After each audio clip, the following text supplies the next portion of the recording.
Welcome children. Today we are going to learn coordination compounds. Do you remember in 11th class we have studied coordination compounds. What are coordination compounds? Whenever a bond is formed between two atoms, if the electrons, shared pair of electrons, if it has come from one atom, then it is called coordinate covalent bond. Shared pair of electrons come from any one of the atom only, not mutually sharing.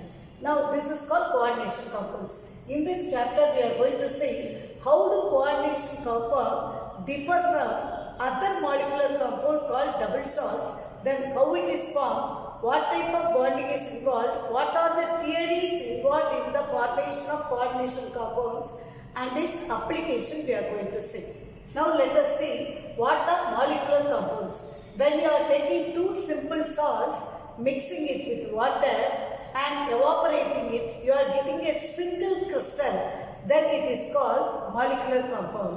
These molecular compounds are of two types. One is called double salt, another one is called coordination compound. Now for example, I am taking KCl, mixing it with MgCl2 with some water, molecular proportional amount of water. I will get a salt MgCl2 dot.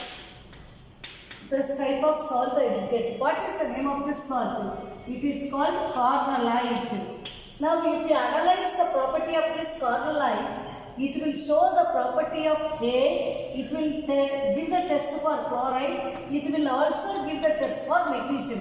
All the individual ions present in the cornellite will answer. So it is called a double salt. In the same manner, I am taking copper sulfate. I am treating it with ammonia. Molecular proportion I am treating. I am getting a complex Cu NH3 4 times SO4.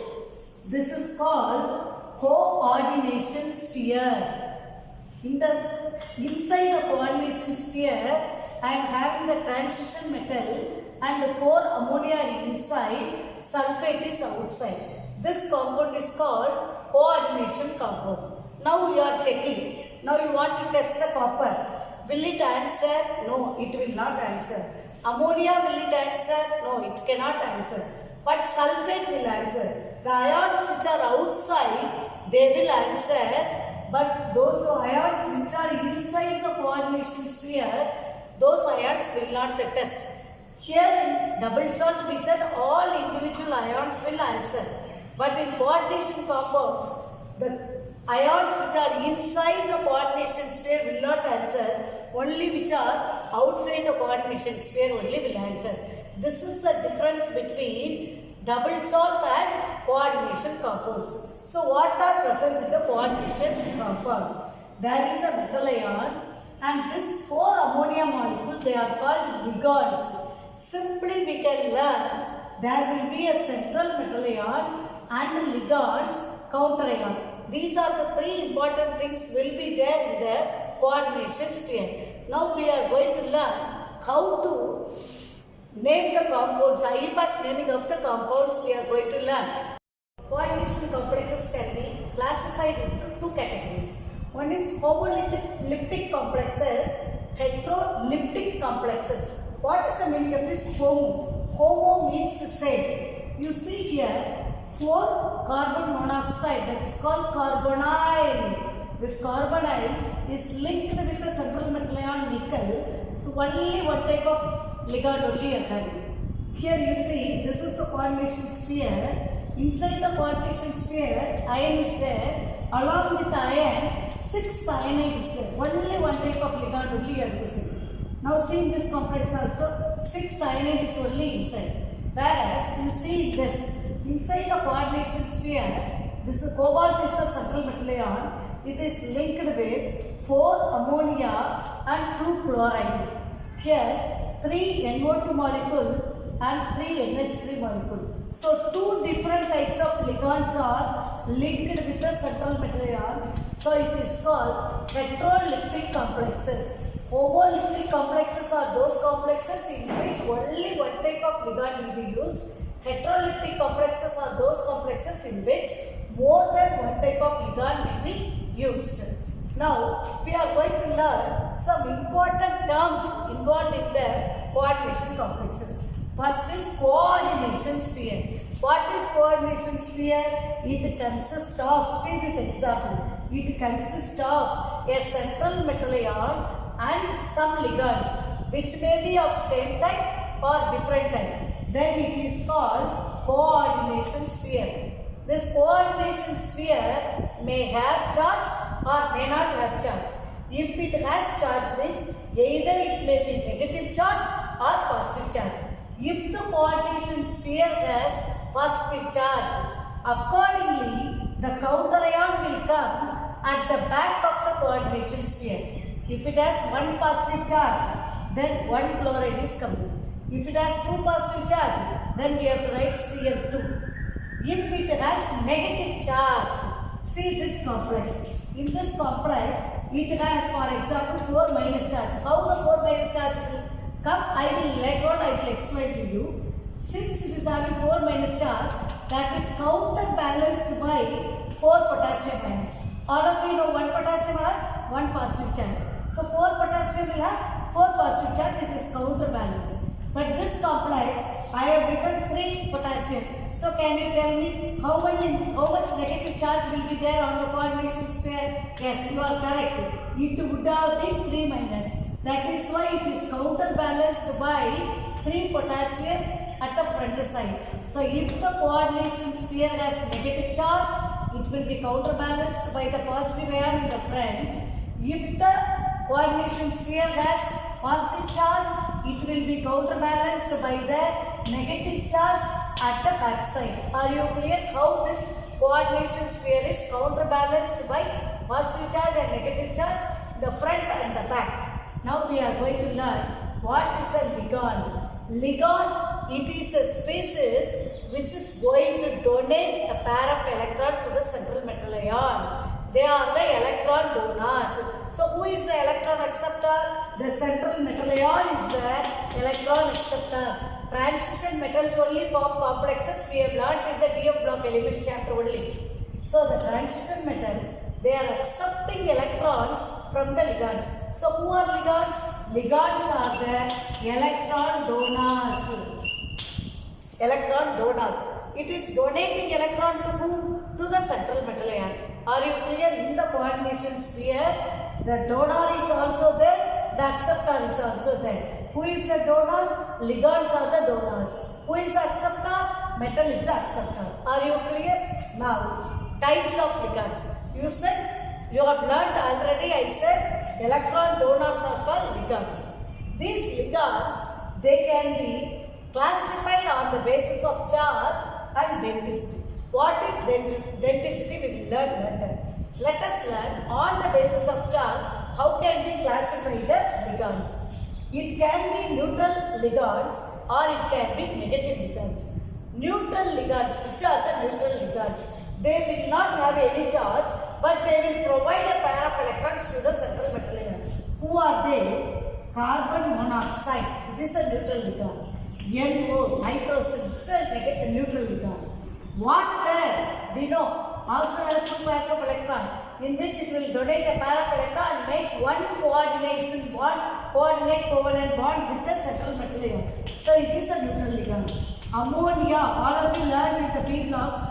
In the ammonia, nitrogen has 1 pair of electron. It also capable of donating the electron. We have studied the basicity of P block hydrides of 15th group in your blood. So these are all neutral ligands. These are all what ligands?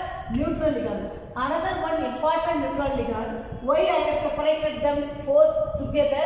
And another neutral ligand, it is called En. What is En? Ethane 1,2 diamine. Ethane CH3 single bond CH3. All of you know. In that I am removing 1 hydrogen. So it will become CH2. Here I am writing 1 NH2. Here 1 NH2. It is capable of ethane 1,2 diamine. Why 1,2 diamine? First carbon and second carbon, they are having NH2 groups. So they are called 1,2 diamine. They are donating a two pairs of electron. It is also a neutral ligand which donates two pairs of electron. These are all donating one pair of electron.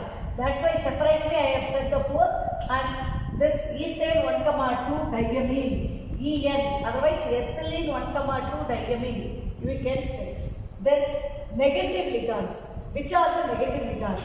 Chloride, bromide, iodide, all the halides. But when you name them, you should not name it as chloride. You have to say chlorido, bromido, iodo, like that. O we have to end up with.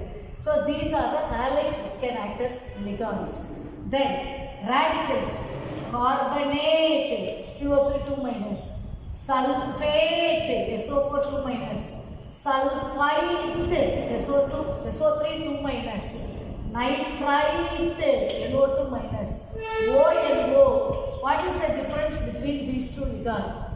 This is NO2 minus.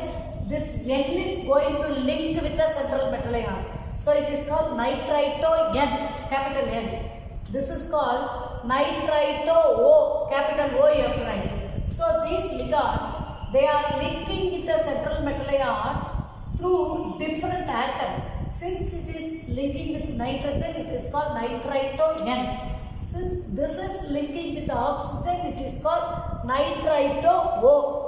Are you clear? These are all negative ligands.